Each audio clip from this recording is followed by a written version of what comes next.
Hellebores, also known as winter roses, are one of the most beautiful flowers in my garden. I absolutely adore them, and I grow lots and lots of them, and I have this little sort of simulated woodland patch where I'm growing them and buying new varieties and really enjoying them, and I want to share what I know about them today. Hellebores are a winter flowering perennial, and they grow through the temperate parts of Australia. So they don't like intense heat, they don't like the tropics, they do like the cold. They love woodland type environments.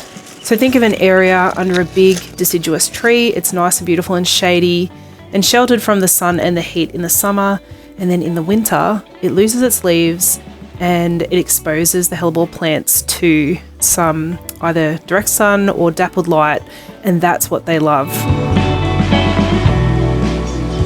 You can enjoy the beautiful blooms of the hellebores for months, and they come in all types of colours. They have single rows of petals, multiple rows. They can look really beautiful. You actually want to wait to pick them until you can see these plump seed pods. And the reason you wait for that long is it stops your flower from wilting in a vase. So if you wait until those seed pods are beautiful and plump in the centre there, you'll have a really long vase life, and I typically get about 3 weeks vase life. I will put them into flower food.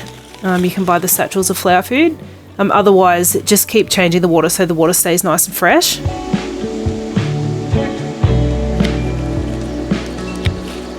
I wouldn't call them a drought tolerant plant, but I would say they can withstand very dry conditions. Well, they have for us at least, with sort of minimal water through summer. They sort of semi-hibernate in summer. They will keep their leaves, and I'll talk about leaves in a little bit. The fact that you want to be growing them under these big deciduous trees helps them. It protects them through the summer, it keeps them nice and cool, it keeps them shaded, and it keeps the moisture levels in the soil a little bit better.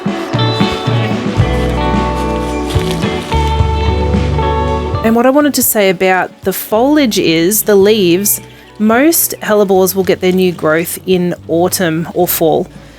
And if you look down in the plant, you can see the new growth coming up, and that's sort of when you know that you can now cut the old growth off and the old leaves off. There are some varieties or some cultivars that will put up new growth in spring. The easiest way to tackle this is just keep an eye on your plants. When you start seeing that new growth shooting up, you can cut the old leaves off if you want to. They're otherwise very hardy. I mean, you're cutting the leaves off if you want to keep it nice and neat and tidy. Otherwise, they can just live in the garden. They will live in the garden for decades. They will cross-pollinate. I don't particularly want the new cultivars growing in my garden just yet. I want the old plants that are currently existing to grow up and reproduce in the ground for me, because I've bought some really beautiful cultivars. Probably over time I will start leaving them and let them drop their seeds and produce their new little plant babies that way. As you can see, hellebores look absolutely stunning in a vase just with themselves. I hope you will enjoy this beautiful flower as much as I do, and I'll see you next time. Bye.